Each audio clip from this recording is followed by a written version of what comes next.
આજથી આપણે નવું ચેપ્ટર શરૂ કરવા જઈ રહ્યા છે, ચેપ્ટર નંબર 9.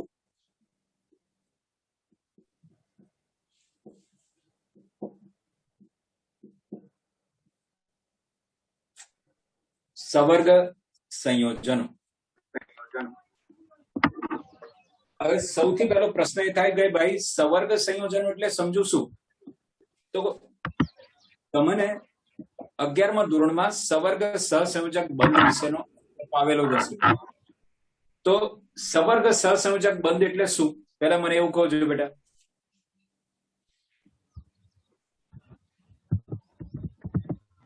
હા બેટા.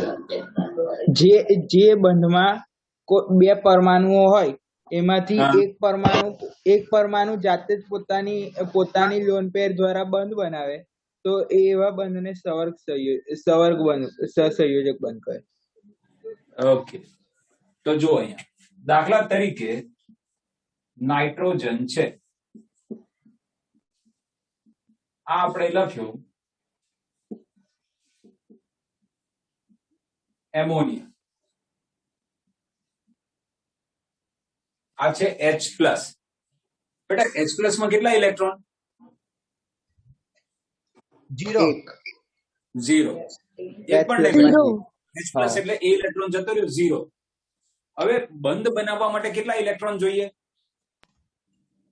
2 ઇલેક્ટ્રોન. હવે આની પાસે તો છે નહીં, એટલે આવા સંજોગોમાં નાઇટ્રોજન પોતાના જે અબંધકારક ઇલેક્ટ્રોન યુગ્મ છે એ અબંધકારક ઇલેક્ટ્રોન યુગ્મ આખા કોને દાન કરી દેશે બેટા? H+ ને. બરાબર, બંધ બનાવવા માટે 2 ઇલેક્ટ્રોન જોઈએ, એમાં H+ પાસે તો ઇલેક્ટ્રોન છે જ નહીં, એટલે જે કંઈ પણ કામ કરવું પડશે હવે કોણે કરવું પડશે? નાઇટ્રોજન. તો બંધ બનાવવા માટેના 2 ઇલેક્ટ્રોનની વ્યવસ્થા કોણ કરે છે? તો કે નાઇટ્રોજન. કેવી રીતે? તો કે પોતાના અબંધકારક ઇલેક્ટ્રોન યુગ્મ આપીને. તો આ રીતે એ બંને વચ્ચે રચાતો બંધ એટલે સવર્ગ સહસંયોજક બંધ. એને આવું તીરની નિશાની વડે દર્શાવાય. બોલો, ક્લિયર બેટા? મને ખબર ના પડી, રિપીટ કરજો. ઓકે બેટા. બંધ બનાવવા માટે 2 ઇલેક્ટ્રોન જોઈએ. અત્યારે H+ પાસે એક પણ ઇલેક્ટ્રોન નથી, તો 2 નોર્મલી કેવી રીતે સહસંયોજક બંધમાં શું થાય? એક પરમાણુ 1 ઇલેક્ટ્રોન લઈને આવે, બીજો પરમાણુ 1 ઇલેક્ટ્રોન લઈને આવે, બંને 1 ઇલેક્ટ્રોનની ભાગીદારી થઈને 2 ઇલેક્ટ્રોન બની જાય અને સહસંયોજક બંધ બની જાય. પણ અહીંયા થયું શું? H+ પાસે તો એક પણ ઇલેક્ટ્રોન નથી, તો બંધ બનાવવા માટેના 2 ઇલેક્ટ્રોન લાવવા કેવી રીતે? તો એ કોણ આપે છે? નાઇટ્રોજન. પોતાના અબંધકારક ઇલેક્ટ્રોન યુગ્મ જ આખા કોને આપી દે છે? H+ ને. અને એ બંને વચ્ચે આ 2 ઇલેક્ટ્રોન થઈ ગયા એટલે બંધ બની ગયો. તો આ રીતે રચાતા બંધને સવર્ગ સહસંયોજક બંધ કહેવાય. બોલો, પડી સમજ બેટા? ઓકે. તો હવે સૌથી પહેલા આ જો તમને એવું તો ખ્યાલ આવી ગયો કે સવર્ગ સહસંયોજક બંધ છે શું, એનો ઉપયોગ કરીને આ વ્યાખ્યા સમજીએ. સવર્ગ સંયોજનો એટલે શું? પહેલા એ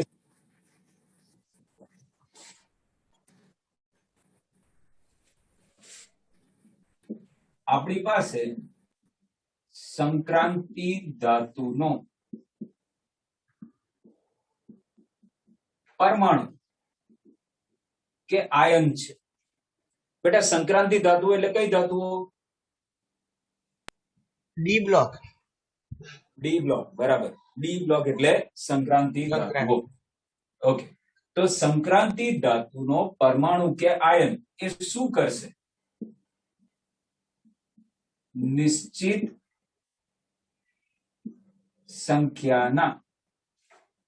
સંખ્યાના કોણ? તો કે ઋણ આયન અને અથવા તટસ્થ અણુ સાથે સવર્ગ સહસંયોજક બંધથી જોડાઈને લાક્ષણિક ગુણધર્મો વાળી સંકીર્ણ સ્પીસીઝ બનાવે છે. આવા સંયોજનોને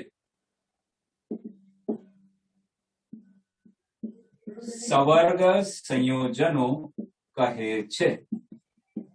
બરાબર, આવા સંયોજનોને આપણે શું કહીશું? સવર્ગ સંયોજનો.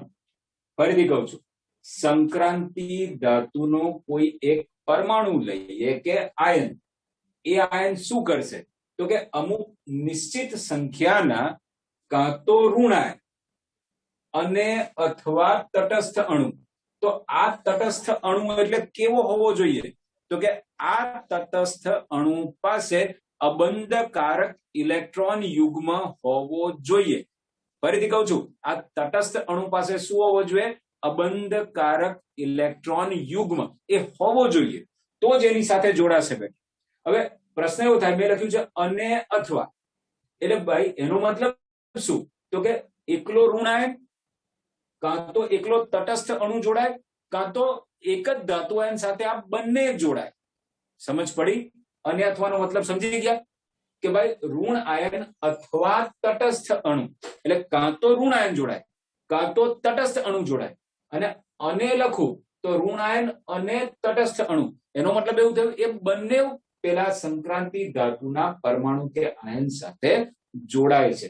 જોડાય તો આ ધાતુ જે છે, સંક્રાંતિ ધાતુનો પરમાણુ કે આયન છે તે અને આ ઋણ આયન કે તટસ્થ અણુ એ બંને એકબીજા સાથે સવર્ગ સહસંયોજક બંધથી જોડાશે. જોડાઈને એક પદાર્થ બનાવશે જેનો લાક્ષણિક ગુણધર્મ હોય છે. એ પદાર્થ કેવો હશે? સંકીર્ણ સ્પીસીસ. બરાબર છે? તો આવી જે સંકીર્ણ રચના બની એવા સંયોજનોને આપણે કહીશું સવર્ગ સંયોજન. હવે એક ઉદાહરણની મદદથી સમજીએ તો ક્લિયર થાય. દાખલા તરીકે મારી પાસે એનઆઈ છે. ચાલ, એનઆઈ ની ઇલેક્ટ્રોન રચના શું થાય બેટા? કહો મને.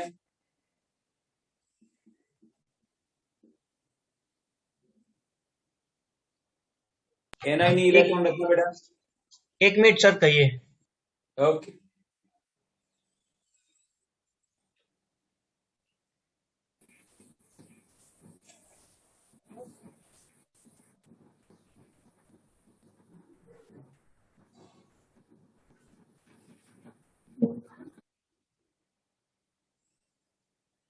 સર હા, 1s2 નિષ્ક્રિય વાયુઓને અનુલક્ષીને લખાવો ને બેટા.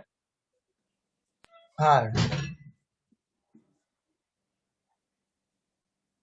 Argon argon 4s2 3d8. બરાબર, આર્ગોન 4s2 3d8. તો આર્ગોન સિવાય આટલી કક્ષકો બચી બેટા. આ ત્રીજી કક્ષામાં છે અને આ ચોથી કક્ષામાં છે. ડી ની કક્ષકો કેટલી બેટા? ડી ની કક્ષકો કેટલી? 5 કેટલી બેટા? 5. હા, અને એસ ની કેટલી? 1. હા કે નહીં? હો. ઓકે, એટલે એસ ની 1 અને ડી ની 5. ઓકે, હવે વસ્તુને સમજો બેટા. અત્યારે એસ માં આ માન લો કે આ 3d છે, આ 4s છે.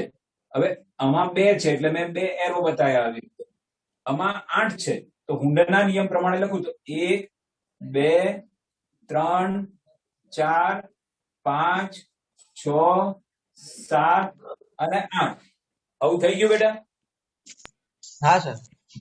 ઓકે, હવે ધારો કે મારે બનાવવું છે એનઆઈ સાથે સીએલ જોડવો છે, એટલે મારે NI2+ સાથે સીએલ જોડવો છે બેટા. તો જરા ધ્યાનથી સમજો. પહેલા મેં સંક્રાંતિ ધાતુનો આયન લીધો, કયો? NI2+. તો બેટા NI2+ ની ઇલેક્ટ્રોન રચના શું થાય?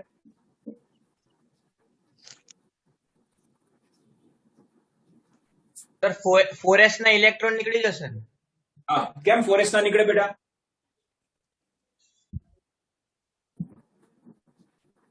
સૌથી બાહ્યતમ કક્ષા.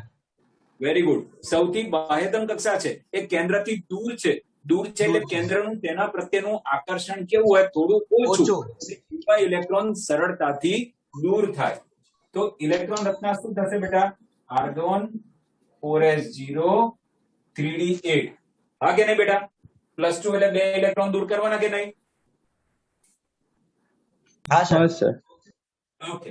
હવે બેટા આ મેં 2 ઇલેક્ટ્રોન દૂર કર્યા. ચાલ ઓકે. ચોથી કક્ષામાં કઈ કઈ કક્ષકો આવે બેટા? ચોથી કક્ષામાં કઈ કઈ કક્ષકો આવે? SPDF ત્રણેય. ઓકે, બધી જ આવે. S પછી P પછી D F બધું જ આવે બેટા. બરાબર છે. આપણે અત્યારે આટલું લખીએ છીએ, આપણે કે બહુ વધારે જરૂર પડવાની નથી હમણાં. ઓકે. હવે અત્યારે આપણી પાસે આ શું છે? Ni2+. હવે ઋણ આયન લઉં Cl-. કેટલા ઋણ આયન લઉં? 4 Cl-. હવે આ 4 Cl-, જો આ પહેલા મેં શું લીધું બરાબર ધ્યાનથી સમજજો. આ સંક્રાંતિ ધાતુનો આયન લીધો. આ લીધો કે નહીં બેટા? હઉ. ઓકે. પછી હું કીધું નિશ્ચિત સંખ્યાના ઋણ આયન. તો મેં નિશ્ચિત સંખ્યા લીધી કે નહીં? હા સર. કેટલી લીધી?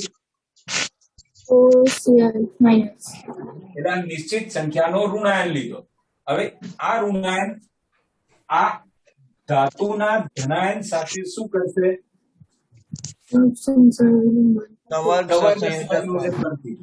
સવર્ગ સહસંયોજક બંધ ક્યારે બને? ઇલેક્ટ્રોન યુગ્મ આપે ત્યારે. ઓકે. કેટલા Cl છે? 4. એટલે આ 1 આ 2 આ 3 અને 4 Cl- એને યુગ્મ આપી દીધા. એટલે કઈ કઈ કક્ષકોનો ઉપયોગ કર્યો એણે? S અને P. કેટલી S અને કેટલી P? 1 S 3 P. એક S અને સંકલન કહેવાય. SP3. sp2. sp3 બેટા. જો 1 S અને 1 2 અને 3 P એટલે sp3 સંકરણ થયું બેટા?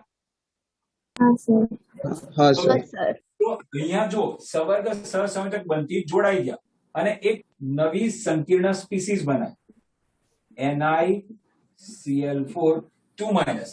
કેટલા કે સર 2- કેવી રીતે? તો જો Ni ના +2 છે, Ni નો +2 છે. હા. ઓકે. Cl ના -1 હોય કે? ઓકે. આ બંનેનો સરવાળો કરો એટલે કેટલું થાય? -2 થાય કે નહીં? હા સર. ઓકે. તો મેં અહીંયા લખ્યા -2. બોલ, સમજ પડી? ના. હા. બેટા બધાને ખ્યાલ આવ્યો? હા સર. અરે ચોકડી કરી છે 4S અને 4P માં. સુબંધ રાખે. એ ચોકડી ક્લોરીન ની છે ને? ક્લોરીનની જે ઇલેક્ટ્રોન આપ્યા એની છે. સમજ? એટલે સર નિકલે એના કયા ઇલેક્ટ્રોન આપ્યા? નિકલે નથી આપ્યા. અહીંયા નિકલ અને ક્લોર. બેટા વચ્ચે અવાજ આવે છે બીજા કોઈનો? ભણવાવાળા અવાજથી ભણે.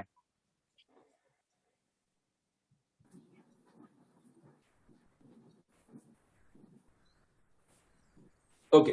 બેટા નિકલે તો ખાલી કક્ષકો આપી.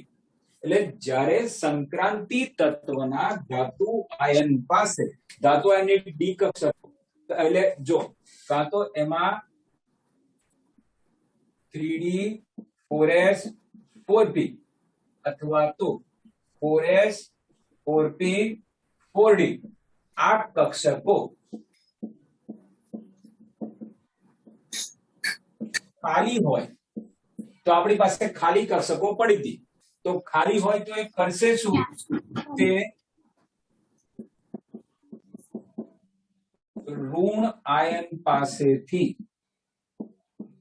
ઇલેક્ટ્રોન યુગ્મ સ્વીકારશે.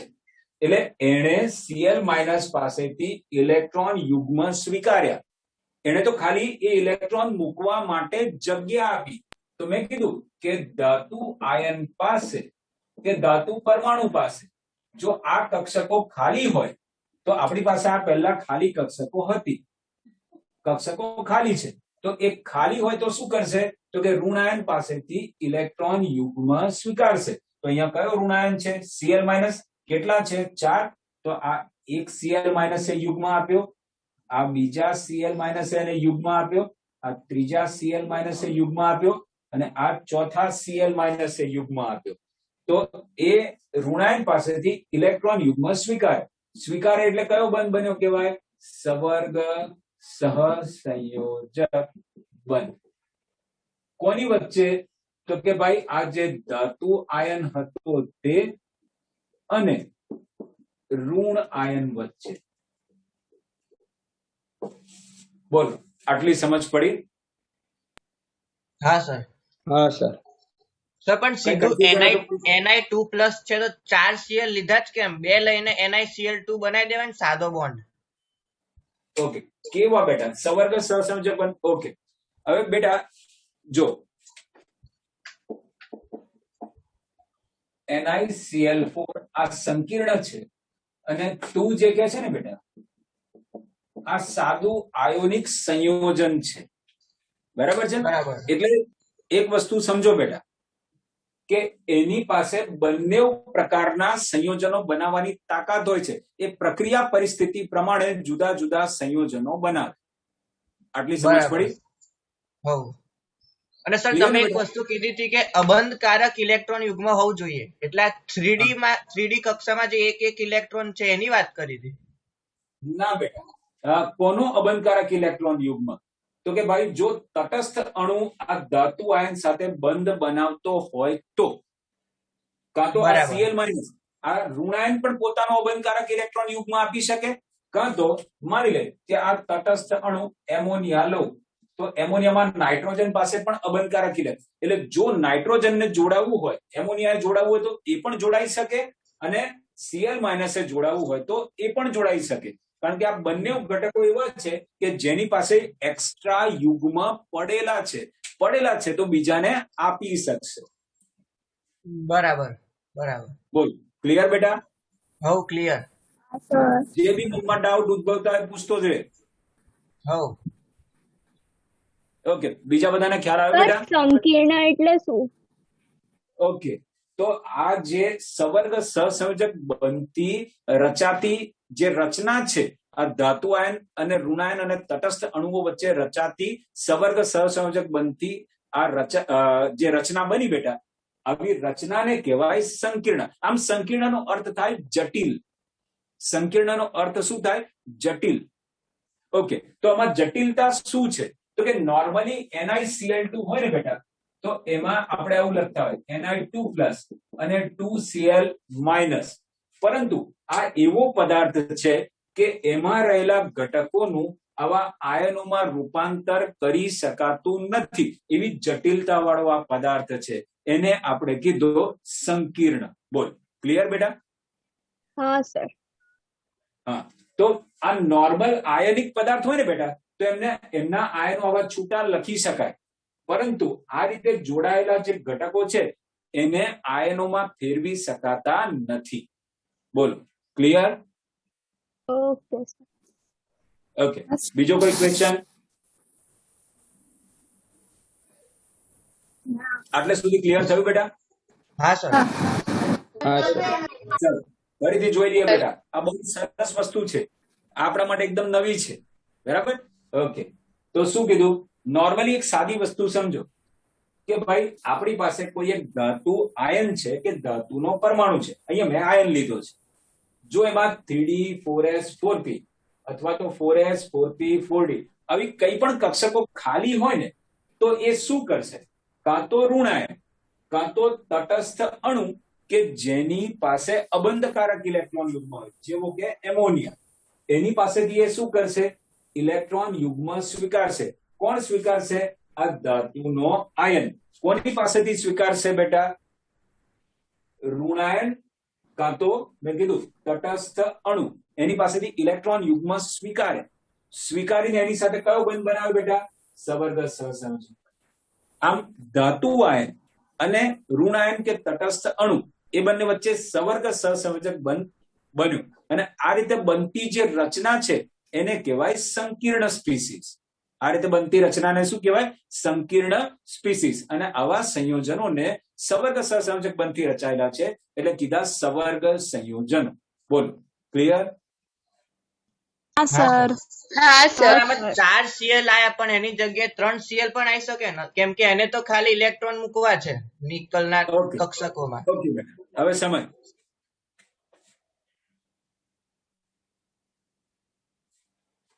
એટલે 3 CL ને નિશ્ચિત સંખ્યાના ના કહેવાય ઋણાયન. એવું નહીં બેટા, જો દરેક પદાર્થની પોતાની એક લાક્ષણિકતા હોય.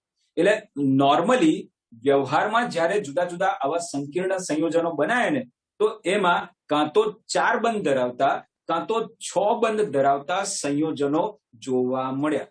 આવા 5 બંધ 3 બંધ એવા સંકીર્ણ સંયોજનો જોવા ખાસ મળતા નથી. બરાબર બરાબર. નથી મળતા એવું નથી કહેતો, પણ બહુ ઓછા છે.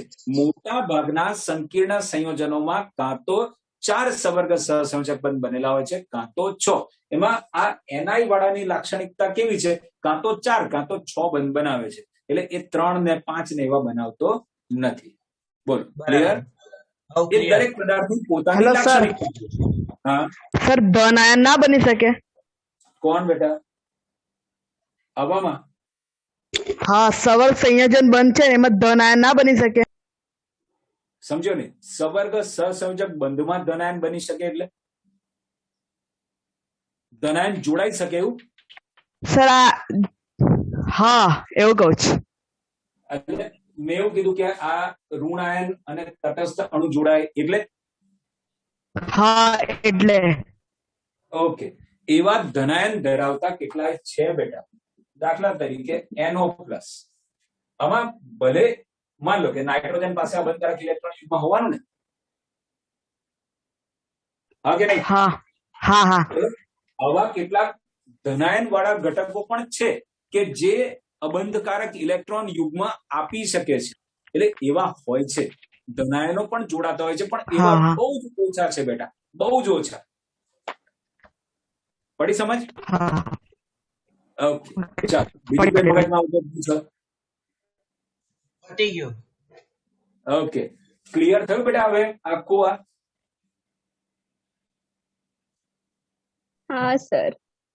ઓકે, હજુ હું ફરી એકવાર કહીશ બેટા, બરાબર છે? આ સારું છે યાર, આટલા બધા ક્વેશ્ચન તમે પૂછો છો. ચાલો, શું કીધું? સંક્રાંતિ ધાતુનો કાં તો પરમાણુ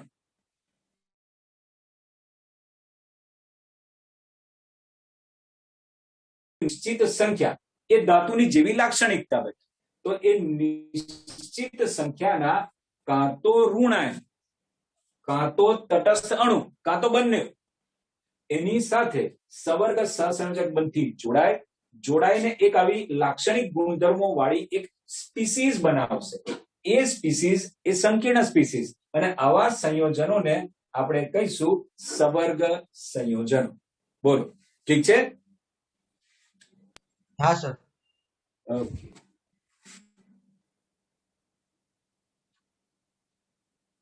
આમાં વિશેષતા શું છે બેટા? મેં શું કીધું? આવા જ્યારે સંકીર્ણ બને ને બેટા, સંકીર્ણ સ્પીસીસ, એને ચોરસ કૌંસમાં દર્શાવાય બેટા, અને અંદર રહેલા ઘટકોનું આયનીકરણ ના થાય, એ આયનીકરણથી છૂટા ના પડે. સાદો આયોનિક સંયોજન તો હમણાં મેં ના કીધું કે NiCl2 હોય તો હું ફટાક દઈને Ni2+ અને 2Cl- લખી નાખું, પણ બેટા અમારું ના લખી શકું કે Ni2+ અને 4Cl-, બિલકુલ નહીં. ધ્યાનમાં રાખજો બેટા, સંકીર્ણ સંયોજન જ્યારે બને છે, સંકીર્ણ આયન કે જેવી એ બને છે, તો ચોરસ કૌંસમાં રહેલા ઘટકોને આયનીકરણથી છૂટા પાડી શકાતા નથી. ફરીથી કહું છું, આ સંકીર્ણ સ્પીસીઝ જે બની એમાં કૌંસની અંદર રહેલા જે ઘટકો છે, આયનો છે કે તટસ્થ અણુ જે બી જોડાયેલો હોય, એમને આયનીકરણથી છૂટા પાડી શકાતા નથી. રહેશે ધ્યાનમાં બેટા? હા સર. હા સર.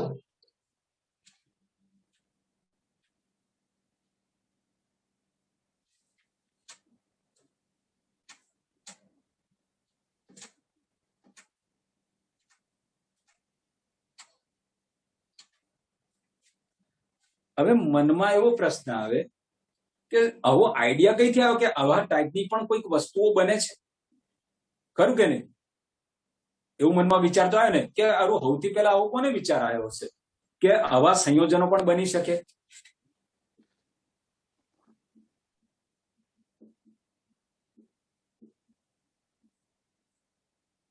Alfred Warner. આલ્ફ્રેડ વર્નરે શું કીધું? તો કે કોબાલ્ટ ક્લોરાઇડ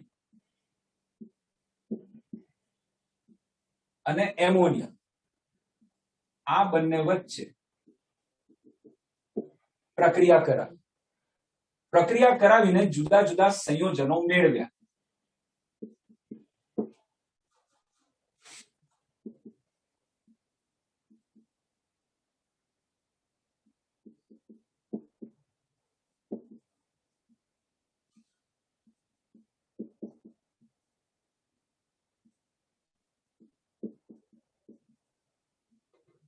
કેટલાક કે સર સેમ કેમ લખ્યું હું સમજાવું છું પછી. આવા જુદા જુદા સંયોજનો મેળવ્યા આલ્ફ્રેડ વર્નર નામના વૈજ્ઞાનિકે. પછી આ જે જુદા જુદા સંયોજનો મેળવ્યા ને બેટા, એમાં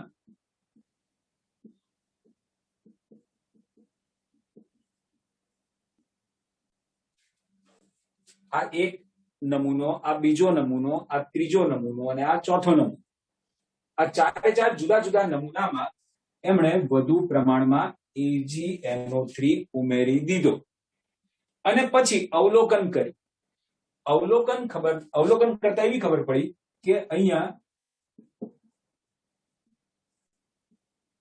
3 મોલ AgCl બન્યો.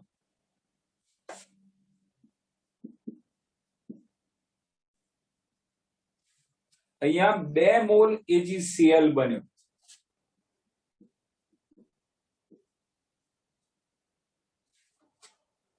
અહીંયા 1 મોલ AgCl બન્યો અને અહીંયા પણ 1 મોલ AgCl બન્યો. કોઈ કે આનો મતલબ શું, આનું તારણ શું કાઢું? તો પહેલામાં પહેલી વસ્તુ એ AgCl ક્યારે બને? તો કે આ Ag પ્લસ Cl માઇનસ સાથે જોડાય તો. Ag પ્લસ Cl માઇનસ સાથે જોડાય તો. હવે મેં તમને હમણાં શું શીખવાડ્યું કે જો Cl માઇનસ કૌંસમાં હોય તો એ મુક્ત થાય જ ના. કીધું કે નહીં મેં હમણાં? હા સર. ઓકે, એનો મતલબ આ જે Cl હશે ક્યાં હશે? કૌંસની બહાર. હા કે નહીં? ઓકે, તો હું આને કેવી રીતે લખી શકું? CO અને કૌંસની બહાર 3Cl. તો હવે કોણ છે? 6 એમોનિયા. કોબાલ્ટ છે ને બેટા ટોટલ 6 બંધ બનાવે છે. મેં કીધું દરેક ઘટકની પોતાની લાક્ષણિકતા છે. તો કોબાલ્ટ કેટલા બંધ બનાવે છે? 6 બંધ. તો એ 6 બંધ કોની સાથે બન્યા હશે? એમોનિયા સાથે.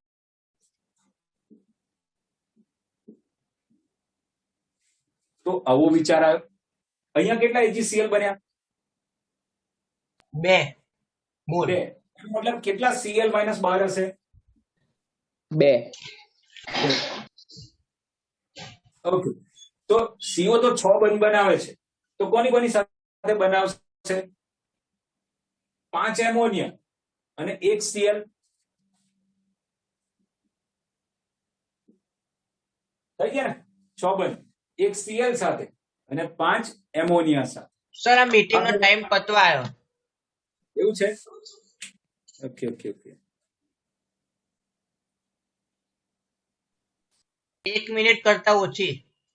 અમને કેમ નહીં બતાવતો આવું? 1 મિનિટ કરતા ઓછી. હા, લેપટોપ પર હશે ને, એ લોકોને બતાવે બેટા. હા. હા, એટલે પણ પેલા મોબાઈલમાં નથી બતાવતું હતું. હવે લેપટોપમાં બતાવે. બતાવે છે મોબાઈલમાં? એ ધાર્મિક ને બતાવે.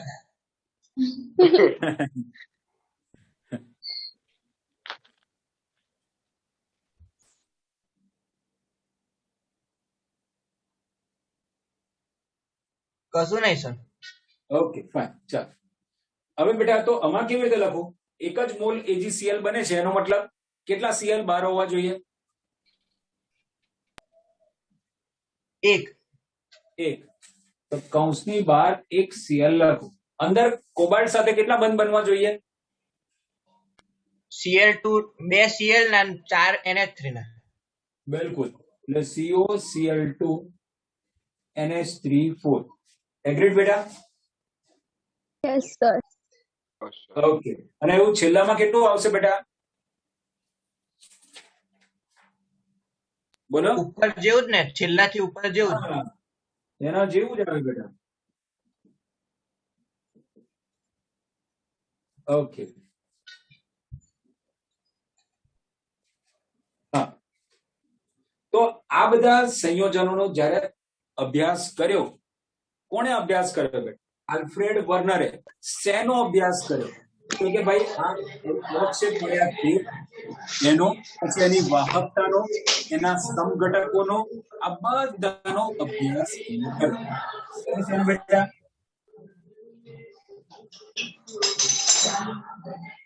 આ AgCl ના જે અવક્ષેપ મળ્યા તે અવક્ષેપનો પછી બેટા મ્યુટ થઈ જાઓ.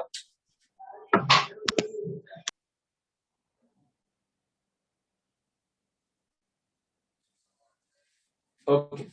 આ જે અવક્ષેપ મળ્યા તે એની વાહકતા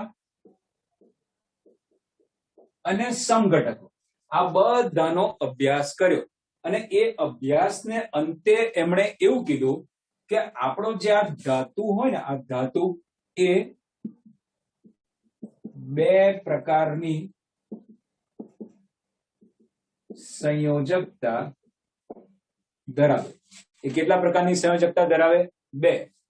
એક પ્રાથમિક અને બે દ્વિતીયક સંયોજકતા. કોઈ કે સર પ્રાથમિક સંયોજકતા એટલે શું? તો હું એવું કહીશ, પ્રાથમિક સંયોજકતા આયનીકૃત હોય છે, એટલે કે એમને આયનીકરણથી મુક્ત કરી શકાય છે. જ્યારે દ્વિતીયક સંયોજકતા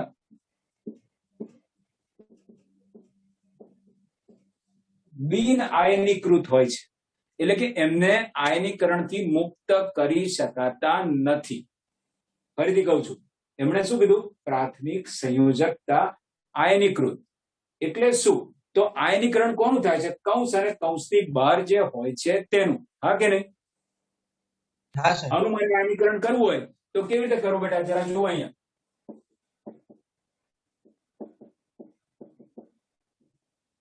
ઓકે, આમાં 3 Cl છે બેટા, અને આ -3, તો બેટા આ ટોટલ વીજભાર +3 થાય કે નહીં? હા સર. ઓકે.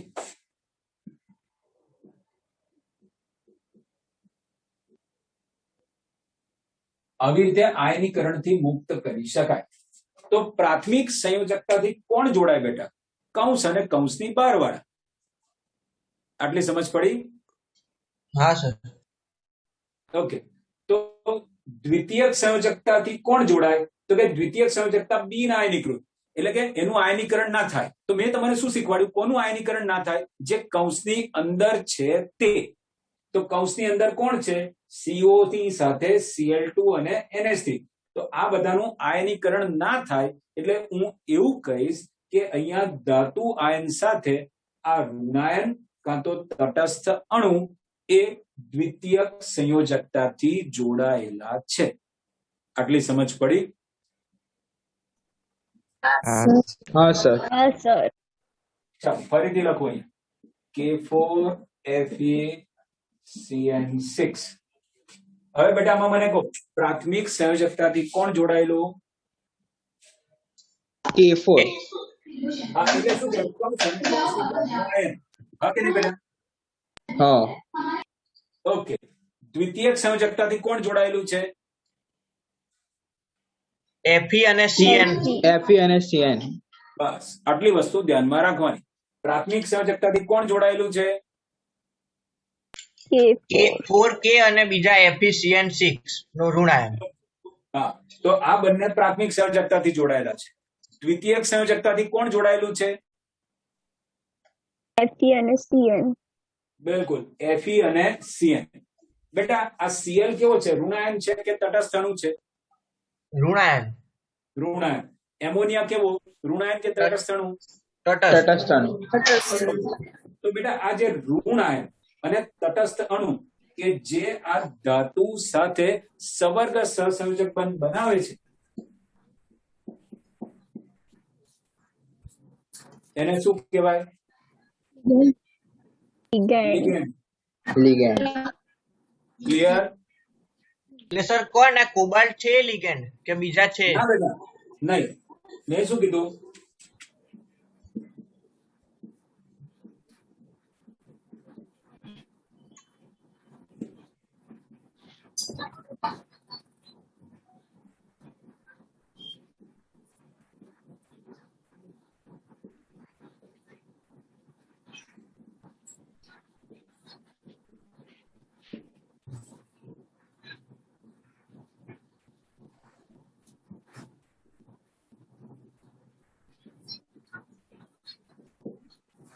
બોલ. ક્લિયર? હા સર. ઓકે, તો લિગેન્ડ કોણ થયા મને કહો જોઈએ. ક્લોરીન અને એમોનિયા. બિલકુલ. મેં ક્લિયર કટ લખ્યું છે બેટા કે ધાતુ આયન કે પરમાણુ. ધાતુ આયન એટલે કૌંસમાં પહેલો લખેલો હોય તે આપણા સંક્રાંતિ તત્વનું ધાતુ આયન, એની સાથે સવર્ગ સહસંયોજક બનતી જોડાતા કોણ? તો કે ઋણાયન અથવા તટસ્થ અણુ. એને આપણે શું કહીશું? લિગેન્ડ. તો અહીંયા કોણ છે? આ ઋણાયન છે, આ તટસ્થ અણુ છે, તો આ બંનેને આપણે કહીશું લિગેન્ડ. બોલ. ક્લિયર? હા સર. બેટા ધાતુ આયન અને લિગેન્ડ વચ્ચે કયો બંધ? સહસંયોજક. સહસંયોજક. સવર્ગ સહસંયોજક. હા, સવર્ગ સહસંયોજક. કયો બંધ બેટા? આ ખાસ ધ્યાનમાં રાખજો. ચાલ, આટલે સુધી સમજ પડી? હા સર. હા. હા સર. Okay. બહારના CONH3 6 ને પછી Cl3 તે એ Cl કયા બંધથી જોડાયેલો છે? એ આયનિક બંધથી. એ આયોનિક બંધથી જોડાય. બરાબર. આયનીકરણથી મુક્ત કરે ને બેટા આપણે. હવ. સર Okay, તમે બોલ. તો કીધું કે સીઓ ના તો CO 6 જ બંધ બનાવી શકે, તો બનાય ને પછી? છ જ. અને 12? બેટા એવું નહીં, 6 સવર્ગ સહસંયોજક બંધ બનાવી છે કૌંસમાં. પડી સમજ? હા સર. ઓકે, સર ટોટલ નથી કહેતો. આવી બધા મિશ્રણમાં કોબાલ્ટની અષ્ટક પૂરું થઈ જાય છે. ના, અષ્ટક નહીં બેટા. આમાં અષ્ટક કઈથી હોય? ઘણા બધા થઈ જાય ઇલેક્ટ્રોન. હા, એ જ ને. બેટા એવા તો અષ્ટકના નિયમના અપવાદ નથી જોયા આપણે. બધા હા, જોયા છે. સંયોજનો એવું નહીં કે બેટા અષ્ટક બનવા માટે જ હોય. બીજા બધા બહુ ક્રાઇટેરિયા હોય છે. એ તો અષ્ટક વાળો તો અપવાદ રૂપ જ છે બેટા નિયમ. સાચી વાત. બરાબર છે?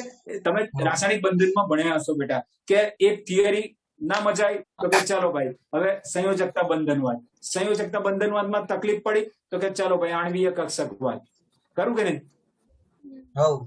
એટલે આપણે એવું કર્યું, એક પછી એક બધી થિયરી રિજેક્ટ કરતા ગયા. આપણે કોઈ એક પર્ટિક્યુલર થિયરીથી એને સમજાવી નથી શકતા. પડી સમજ? બરાબર. હવ. ઓકે, ચાલ. હવે બેટા મને એમ કહો, ફરીથી પૂછું છું, પ્રાથમિક સંયોજકતા કોની વચ્ચે? પોટેશિયમ અને FeCN ના ઋણ આયન વચ્ચે. ઓકે, હવે બેટા આના આયનો લખવા કેવી રીતે લખું? 4K plus FeCN6 -4. બરાબર. આ 4 અહીંયા જાય બેટા અને આ 1 અહીંયા જાય. કે નો તો +1 જ હોય. એટલે કેટલા કે છે? 4. તો 4K પ્લસ. અમે ખબર પડી જાય બેટા આ +1 કેટલી વખત? 4 વખત. એટલે +4 થયું. તો અહીંયા તટસ્થ કરવા કેટલું હોય? -4 હોય કે નહીં? તો બંને તટસ્થ બને બેટા. પડી સમજ? હા સર. ઓકે. હવે બેટા કોઈ કે મારે પ્રાથમિક સંયોજકતા શોધવી છે, તો પ્રાથમિક સંયોજકતા કેટલી હોય? તો બેટા પ્રાથમિક સંયોજકતા આ જે ધાતુ આયન છે ને બેટા એના શેનાથી જોડાય બેટા? ધન વીજભાર જેટલી હોય. હંમેશા ધ્યાનમાં રાખો. મેં અહીંયા આવું લખ્યું. જ્યાં શીખવાડું છું એ ધ્યાનથી સમજી લેજો બેટા. ઓકે, આમાં ધાતુ આયન કયો છે? CO છે. હા સર. ઓકે,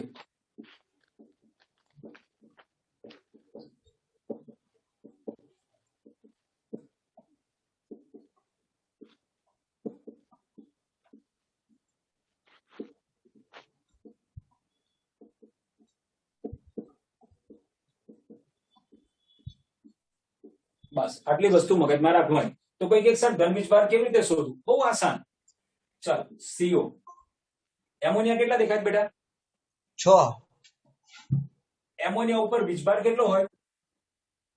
0. 0. કોઈ દિવસ એમોનિયા ઉપર પ્લસ માઇનસ નથી આપણે? ના. નહીં. તો 0 લખી દઉં. હવ. Cl કેટલા દેખાય છે? 3. Cl પર વીજભાર કેટલો? -1. -1. ઇઝ ઇક્વલ ટુ 0 લખું. આના ઉપર આખા ઉપર કોઈ વીજભાર છે? ના. નહીં. તો CO ઇઝ ઇક્વલ ટુ +3 થયું કે નહીં? હવ. ઓકે. તો આ કહેવાય પ્રાથમિક સંયોજકતા. આવડે? હા સર.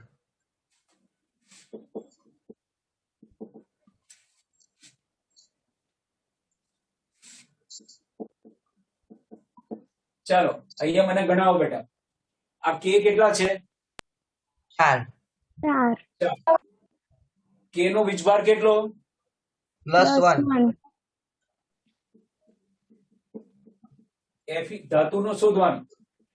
ચાલો 6 Cn છે ને? હવ. Cn નો વીજભાર કેટલો બેટા? -1. Is equal to 0. કારણ કે આના ઉપર કોઈ વીજભાર નથી.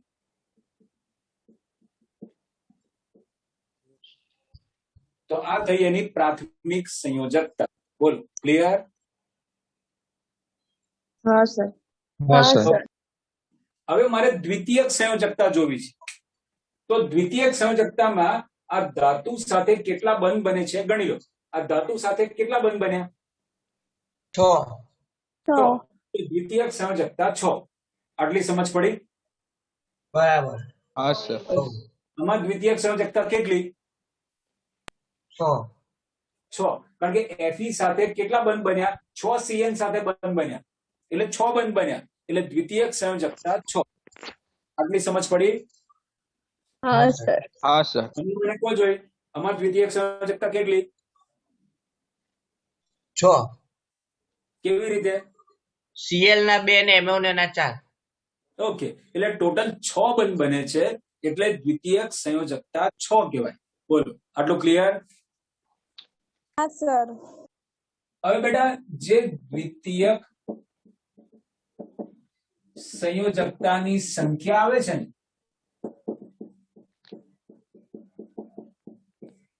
એને શું કહેવાય? સવર્ગાંક. હા એને કહેવાય સવર્ગાંક. આટલું ક્લિયર? હા સર. હા ઓકે. સર. હવે હું આવી રીતે પૂછું કે આ સંકીર્ણમાં સવર્ગાંક કેટલો? 6. 6. હું પૂછું કે આ સંકીર્ણમાં દ્વિતીયક સંયોજકતા કેટલી? 6. 6. પછી હું એવી રીતે પૂછું આ સંકીર્ણમાં બિન આયનીકૃત સંયોજકતા કેટલી? એ પણ 6. હા કારણ જો બરાબર. એટલે એક જ સવાલ કેટલી રીતે પૂછાય? 3 રીત. કઈ કઈ 3 રીત બેટા? એક દ્વિતીયક, અવાજ આવે છે. તાની સંખ્યા.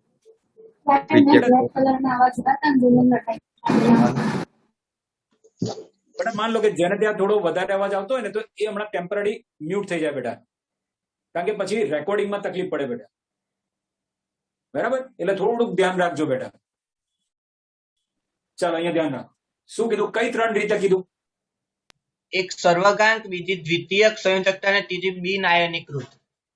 હા બિન આયનીકૃત અથવા આયનીકરણ ન પામે તેવી. બરાબર. કોઈ બી શબ્દ વાપરે. બિન આયનીકૃત અથવા આયનીકરણ ન પામે તેવી. ઓકે. આટલે સુધી સમજ પડી? હા સર. ઓકે. હવે મને એવું કહો પ્રાથમિક સંયોજકતાને મારે સંતોષવી છે તો પ્રાથમિક સંયોજકતા તો ધન જ છે ને? હવ. તો ધન એ કોનાથી સંતોષાય? એટલા જ ઋણ હોય તો. બિલકુલ. એટલે પ્રાથમિક સંયોજકતા ઋણ આયનથી સંતોષાય. એટલી સમજ પડી? હા સર. હા સર. હા સર. તો દ્વિતીયક સંયોજકતાને કોણ સંતોષે? પ્રાથમિક એટલે પોઝિટિવ વાળા. ના, દ્વિતીયક સંયોજકતાથી કોણ જોડાયેલું છે? કોબાલ્ટ આપણે કોબાલ્ટ. CI2. ધાતુ અને લિગેન્ડ જોડાયેલા છે. હા હા બરાબર, ધાતુ ને લિગેન્ડ. હા ધાતુ અને લિગેન્ડ. લિગેન્ડ એટલે શું? ધાતુ આયન કે પરમાણુ આયન સાથે પરમાણુ. સહસંયોજક બંધથી જે ઋણ આયન કે તટસ્થ અણુ જોડાય તેને લિગેન્ડ કહેવાય. બરાબર.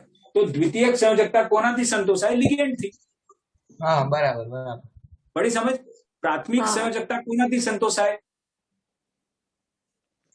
ઋણ આયન ઋણ આયન દ્વિતીયક સંયોજકતા કોનાથી સંતોષાય? લિગેન્ડ થી. ગેંડ લિગેન્ડ. લિગેન્ડની લિગેન્ડ. જગ્યાએ બીજો શબ્દ વાપરવો હોય તો શું કરવું? ઋણાયન અને આયન અથવા તટસ્થ અણુ. બોલો. પડી સમજ બેટા? હા સર કોઈ તકલીફ? સર આ તમે હા, સર. બધા સંયોજન લખ્યા ને K4 હા. FeCN6 છે એવા જાતે બનાવવા હોય તો એટલે બની શકે આવું આવી ના, સંયોજકતાથી કે એવા એનાથી? એવા નહીં બને. એવા જાતે નહીં બને. બરાબર. એટલે જેમ કે Fe ની આપણને કશું ખબર હોય સંયોજકતા તો પછી જાતે FeCN6 અથવા FeCl6 આવું બધું ના બની શકે? હા, એવા બને, પણ પછી એના કેટલાક નિયમો છે, હું સમજાવીશ બેટા. એ કેવું છે, આજે આજે તો હજુ શરૂઆત કરી એટલે ખ્યાલ નહીં આવે. જેમ જેમ જુદી જુદી થિયરી ભણીશું ને બેટા, કે સંયોજન કેવી રીતે બને, તો એમાં તમને આઈડિયા આવતો જશે. હવ. તો ચલો, આ વર્નર નો સિદ્ધાંત ખબર પડી બેટા? વર્નરના સિદ્ધાંતની અભિધારણા. હા સર. હા સર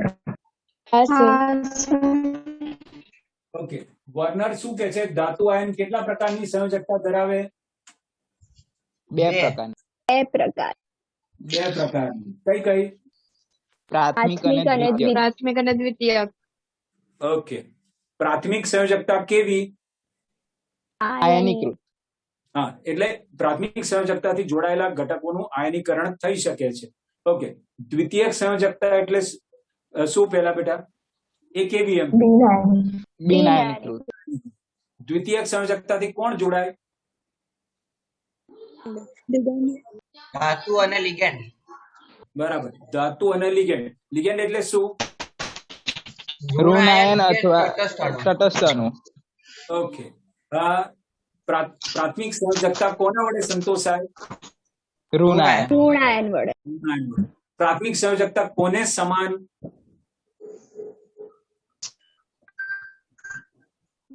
પ્રાથમિક સંયોજકતા ધાતુ આયનમાં રહેલા ધન વીજભારને સમાન. બિલકુલ. પ્રાથમિક સંયોજકતા ધાતુ આયનમાં રહેલા ધન વીજભારને સમાન. ઓકે. દ્વિતીયક સંયોજકતાને બીજા કયા નામે ઓળખવામાં આવે છે? સર્વાંક. સવર્ગાંક. સવર્ગાંક. ઓકે. હવે બેટા, જેમ કે મેં તમને હમણાં આવું બતાવ્યું, Cl4 2- એમાં કયું સંકરણ થયું હતું મેં કીધેલું? sp3. sp3.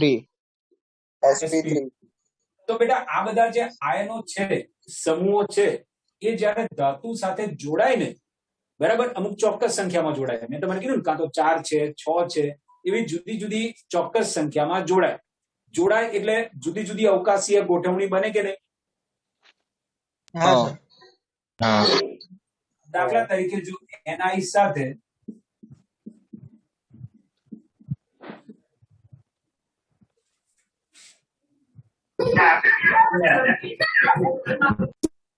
પછી આવું હોય ને,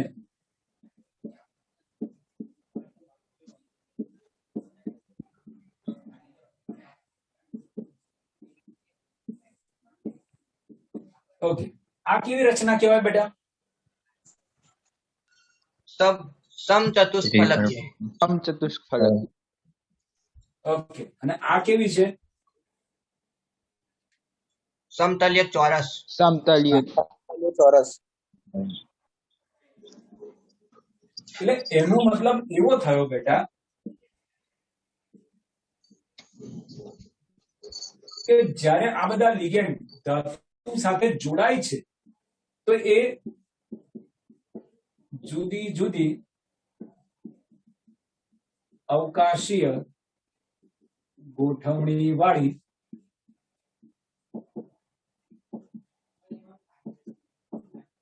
રચનાઓ બનાવે છે, બરાબર ને? એક આ ચતુષ્ફલકીય રચના બનાવી, એવી રીતે સમતલીય સમચોરસ રચના બનાવી, પછી જુદી જુદી બનાવી બેટા અષ્ટફલકીય એવી.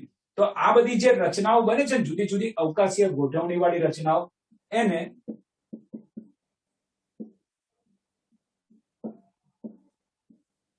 સવર્ગ બહુતલીય કહેવાય. એને શું કહેવાય બેટા?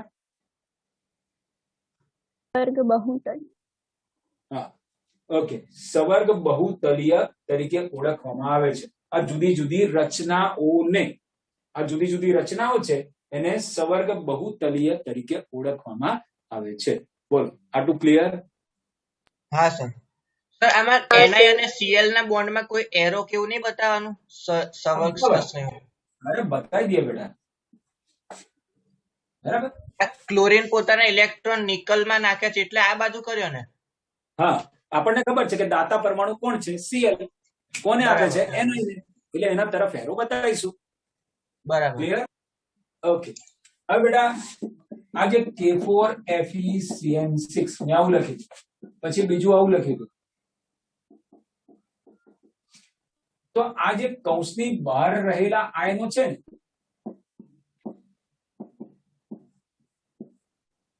એને કયા નામે ઓળખાય?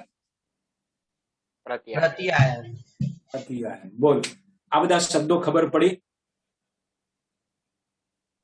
હા સર. ઓકે. તો આજે મેં તમને શું બતાવ્યું કે ભાઈ સવર્ગ સંયોજન એટલે શું, પછી એનો ખ્યાલ સૌથી પહેલા કોને આવ્યો અને વર્નરનો સિદ્ધાંત સમજ્યા. એમાં પ્રાથમિક સંયોજકતા, દ્વિતીયક સંયોજકતા એટલે કે સવર્ગાંક, એ બધું શું છે, કોણ આયનીકૃત છે, કોણ બિન આયનીકૃત છે, પ્રાથમિક સંયોજકતા કેવી રીતે શોધાય, દ્વિતીયક સંયોજકતા કેવી રીતે શોધાય, એ બધી માહિતી આપી. અને આવા જુદા જુદા સંયોજનોના કેટલાક શબ્દો હતા એ પણ આપણે સમજ્યા. ઠીક છે? તો વધારે ડિટેલમાં હવે નેક્સ્ટ ટાઈમ લઈશું. ઓકે બેટા? Bye sir. Yes, sir.